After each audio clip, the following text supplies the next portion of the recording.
여러분, 로또 당첨금이 얼마인지 아시나요? 지난 회차 기준으로 1등이 약 21억 정도입니다. 여기서 세금을 떼면 실제로 내가 받을 수 있는 현금이 14억 정도 되네요. 와, 진짜 얼마 안 되네. 갑자기 왜 로또 이야기냐고요? 지금부터 우리는 아주 재밌고 신나는 상상을 해볼 거거든요. 여러분들에게 갑자기 10억이 생겼다고 상상해 봅시다. 생각만 해도 행복하시죠? 이걸로 부동산에 투자해서 3년 안에 돈을 가장 많이 번 사람에게 그 10억을 진짜로 준다고 해보자고요. 그럼 여러분들은 이 돈으로 무엇을 사실 건가요? 아파트? 아니면 꼬마 빌딩? 자, 그럼 지금부터 제가 들려드리는 이야기를 다 듣고 한번 결정해보세요. 오늘 영상에서는 아파트에 투자할지 꼬마 빌딩에 투자할지 고민하시는 분들을 위해 속 시원한 이야기를 해드리겠습니다. 부동산을 처음 공부하시고 투자하시는 분들에게도 유익한 영상이니 끝까지 시청해주세요.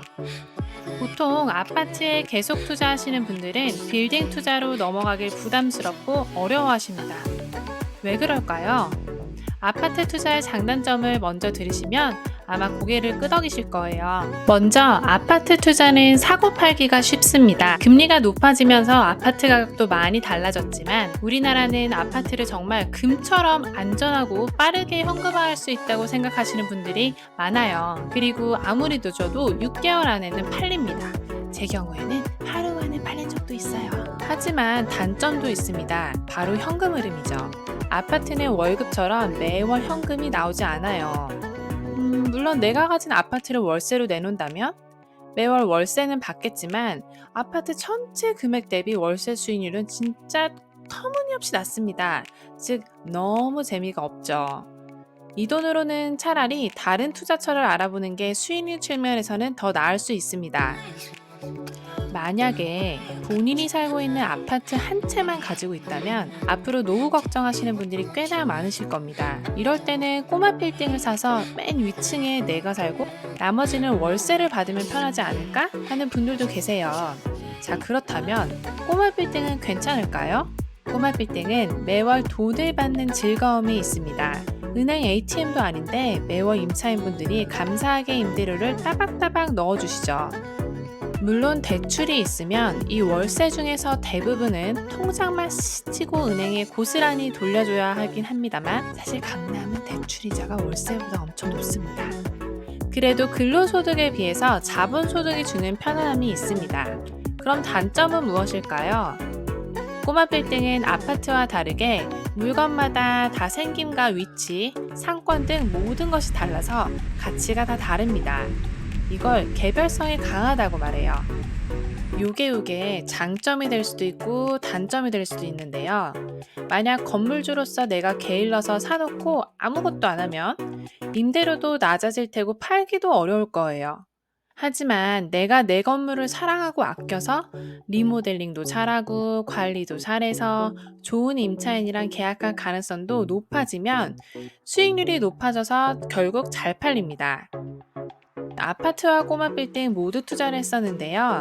아파트를 하루 만에 판 경험도 있고 현재는 꼬마 빌딩 여러 채를 매수해서 관리하고 있지만 저에게는 꼬마 빌딩이 참 잘 맞는 것 같아요.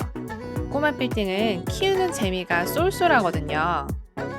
오래된 썩은 빌딩을 사서 리모델링을 하면서 새 걸로 바꾸는 그 보람, 그리고 그 건물을 계약한 임차인과의 관계, 관리하면서 생기는 온갖 우당탕탕탕 해프닝들은 건물주 아니면 절대 겪을 수 없는 소중한 경험과 자산이 되었습니다. 가끔은 내가 설비업자인지 건물주인지 현타가 올 때도 있는데요. 새벽에 임차인분이 전화 올 때도 있었어요.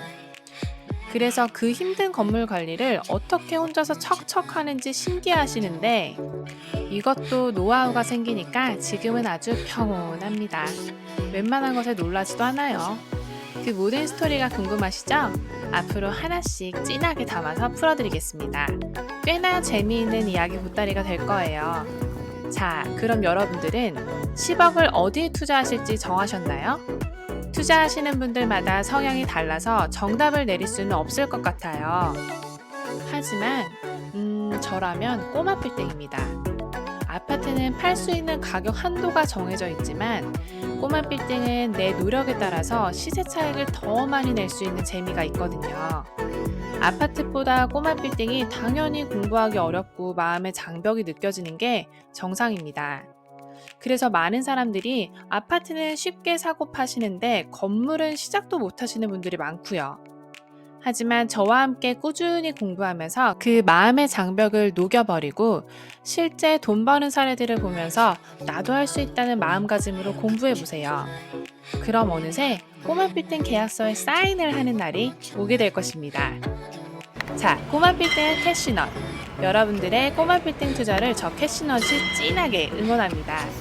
오늘 영상도 시청해주셔서 감사합니다. 행복한 하루 되세요.